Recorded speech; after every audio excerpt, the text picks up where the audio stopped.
Hey, my name is Dr. Brendan McCarthy. I am the Chief Medical Officer of Protea Medical Center in Chandler, Arizona.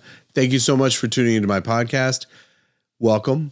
Today's subject is something I go back and forth with this from time to time. This one's going to be about stress. Again, stress. Why though? Why am I talking about stress? I was with a patient last week, and someone will present to clinic and they'll feel off and they don't feel right. They're run down. They're tired. They need an afternoon nap. They're gaining weight the way they're not supposed to. They're not getting very good sleep, all these different things. And I'll run their lab work and it comes back. Their cortisol is really, really out of place. And it's obvious through that and a few other metrics we have, they're definitely in a serious state of stress. And I'll sit down with her and I'll say, everything here looks like there's some significant stress. And she'll look me square in the eye and goes, I'm not under stress. What are you talking about? Everything's fine. I'm good. And in the beginning, when I first started practicing medicine, I took that for face value. I was like, I don't know what's happening. And let me back up a little bit more about that. Stress doesn't always mean emotional stress. Stress does not have to be just emotional duress. It could be you're an athlete and you're overtraining. If you're working out, you're one of those people who works out, but now you're working out 7 days a week and you're overdoing it, that's stressful. If you're eating a diet that's not well balanced, that's stressful. There's a lot of ways your body can be under duress. Low-grade infections, your teeth, that sort of thing, like you're not getting regular cleanings. That could create biological stress. Stress does not always mean emotional issues. So when I sat down with this woman, again, in the past, I would always try to figure out what else it would be. Something can't be stress. What else is it? But what I've learned over time is that people don't always believe they're in stress when they are. They've learned to adapt to it. And there was a great article I read once about this where they took these athletes and they want to understand how are these kids able to perform at this elite level with gymnastics or swimming. These are kids are like going into the national championships and then, the Olympics. How did these kids achieve what they achieved? And what the study found was pretty amazing. It found that these athletes lied to themselves. They said things like, I'm not hungry. I'm not tired. I can keep going. This doesn't hurt. I can go faster. And it was from that self-deception that these athletes, these child athletes, because there's these young kids, they're not even they're younger than 20. And these young athletes are able to achieve such great things is because they have this level of self-deception. And they use that self-deception to push themselves further than they thought possible. When I'm seeing patients present to clinic with this kind of stress, they're not going to say things like, I can go faster. Or maybe they would say that, I'm going faster. This doesn't hurt. Maybe they'd say that too. What they mostly say, though, are things like, I don't work that much. Or they'll say things like, my work is no more stressful than anyone else's. Or my favorite is they'll say things like, other people have it way worse than I do. But none of them are really sitting down trying to acknowledge or at least be aware of what their stress is like and what's happening behind the scenes in their body. There's always comparisons to other people and just their own personal observations. In those circumstances, in those situations with those patients, I always ask them, what is your day like? How do you wake up? How does your day start? How does your day end? And when the lab work looks really off and the person describes that life, guaranteed the life they describe is insane. We're talking like getting up at 4 o'clock in the morning, doing a workout exercise thing at home, then getting the kids off to school, making sure their shoes match, making sure their lunches are set, and then it's a matter of going off to a job where, they have to perform at a certain level just to keep their job or to get a raise or even try and get a promotion. And then they're off to coming home. They get their kids off the bus. They make sure the kids are ready to go to their after school activities. Then so get them their after school activities. They bring them home. They make sure to start making dinner with the kids while the kids are doing homework. They get the dinner on the table. They clean the table. They do the dishes. They make sure the kids have everything ready to go to bed. They open up their computer. They go back to work on their computer. Maybe have a glass of wine. And then they go to bed and start the next day, same thing over. They've gotten used to it. And I know some of you out there listening to what I just described, you're like, yeah, that's life, Brendan. It's the life some of us are living. And I would argue that I would argue strongly, it's not the healthiest life. I know sometimes we have to go through these things. Kids have to be raised, things have to happen, but that doesn't mean that the stress isn't real. This is important. Not every stress is something we choose to take on. Okay? Not every stress is something we choose to take on. Sometimes being a single mom, yeah, this is where you are. I get you. I'm your doctor. My job now is to make sure I am like a mechanic in the pit of a race team. And my job is to make sure you get around that lap around that track in a safe way. And you get through this time in your life. Those stresses sometimes we can't stop them. You got to get through them. And that's my job to help you get through it in a healthy way. Sometimes we take on stresses unnecessarily. We just do it because there's a psychological demand on our part of self-worth or who knows what. Sometimes the marriage that we're in, our spouse does not contribute to the marriage equally or plays a role that's equal to what you do. There's a lot of different reasons.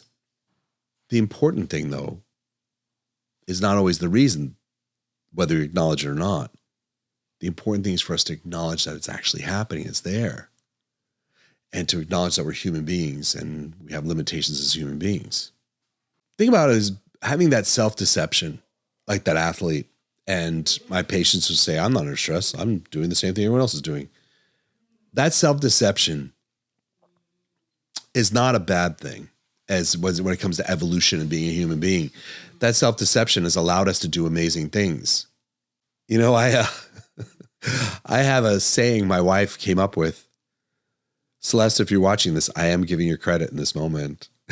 Sometimes my wife thinks that I don't give her credit for the things she makes up. Then she makes up things. It's a joke between us. Anyway, I wrote down one of my, I think it's a maximum that I live my life by. Excuse me. It's an axiom that I live my life by, is that my safe space is between underestimating how hard something is and overestimating my ability to do it. That sense of self-deception, of underestimating how hard something is and overestimating my ability to get through it, that self-deception allows me to do, I think, amazing things. I think that's the place where magic happens in life. When we're overestimate our ability and we underestimate the difficulty of something, it challenges us and it puts us in a place to grow and evolve and become something more than we thought we could be. So self-deception is not a terrible thing. But if we live our lives there too much, we're always throwing ourselves into that whirlwind of, can I make it? And this is a lot harder than I thought it would be. That creates a strain. As human beings, we need to be able to retreat and take better self-care. And that's something that many of us don't do well. The thing about it, when we take that self-deception too far and push ourselves out on a limb too far, we start to develop burnout. And that's when we push ourselves through so much stress and don't give ourselves recovery. We see more issues with adrenals at that point. The cortisol levels start to drop on lab work, but other things are happening in the background. You know, the symptoms of burnout that we see physically, patients reporting their difficulty with sleeping, fatigue with exhaustion, they have GI issues, headaches, increased vulnerability to colds and flu. If you think about that, difficulty sleeping, that's circadian rhythm. That's your cortisol and your adrenaline firing off. And how do you turn yourself down when you've been so ramped up because you're in such a stressful state all the time? Difficult to sleep. Fatigue and exhaustion. If you keep running your engine as hard as possible all the time, sooner or later you're going to become depleted of your epinephrine, norepinephrine, your adrenaline levels are lower. And then the increased vulnerability to illnesses such as colds and flu, that's well documented. When cortisol levels go too low, it's a common thing. Our immune system starts to become weakened. It's easier to get a viral infection in those cases. Emotional things we see in those cases, we'll see things like anxiety. We see depression. We see a sense of guilt. We see irritability. You see a sense of helplessness. These are all things you'll see in burnout. We all have, when we live our lives that hard, we all have those emotions running through us, and you can recognize them. Behaviors, you'll see things like aggressiveness or callousness. We'll see cynicism. We'll see defensiveness, pessimism, substance abuse. I mean, look at the hustle culture and Adderall. Those two are linked pretty tightly, aren't they? How many times did you go to work and felt cynical? How many times did you go to work and felt, aggressive or callous or any of these other weird emotions that this is not what you wanted to go through life with? Self-deception, as I said, can be a gift because it allows us to kind of step out into the abyss, overestimating our abilities, underestimating the consequences, and underestimating how difficult it's going to be what we're going to do. It needs to be coupled with a sense of self-preservation. And that's what we do in my clinic. That's my job in these cases. When you sit down with your patient, you have buy-in with them. You explain to them, this is what's going on in your lab work. Your lab work is showing me this. We need to put into that person the idea of self-preservation as much as the self-deception. So the self-preservation would be things like making sure you only work so many hours in a day. Making sure that even when your schedule is that crazy, like that single mom schedule I just gave you, and that could have been a married wife too, who doesn't have a supportive husband. But inside that schedule somewhere needs to be some moment of self-care and self-love and self-reflection. I know it's not always easy, but that has got to be done because if you don't do it now, your body's going to make you do it later. That's what happens with this. You let yourself push yourself too hard for too long, you're going to break down. So self-preservation is one of those things we use in clinic. We go over lifestyle changes. Sometimes we'll sit down and we'll make a plan with a patient. Then we'll rerun the labs within a month to 2 months to verify we had benefit. Rarely do I need to really prescribe supplements on something like this. Sometimes I have to prescribe something like hydrocortisone if someone has a severe cortisol deficiency, which does happen. Lab work shows that. Sometimes I have to adjust their thyroid levels or prescribe thyroid because severe stress blocks their thyroid. Something called reverse T3 occurs. So there are times that we need to prescribe for it, but a lot of this is just lifestyle interventions and self-care and self-preservation, just skills that we help the patient develop on their own. I hope this helps. Please like, share, and subscribe. These videos are important to Justin and I because when we make these videos, our goal is always to make videos that are of benefit to you and have impact in your life in a way that means something. So please take the time and make a comment below and we'll do our best to get back to you. Or, if it's just a comment asking us to go into something, we'll take that into consideration for our next videos. Thank you again. Take care.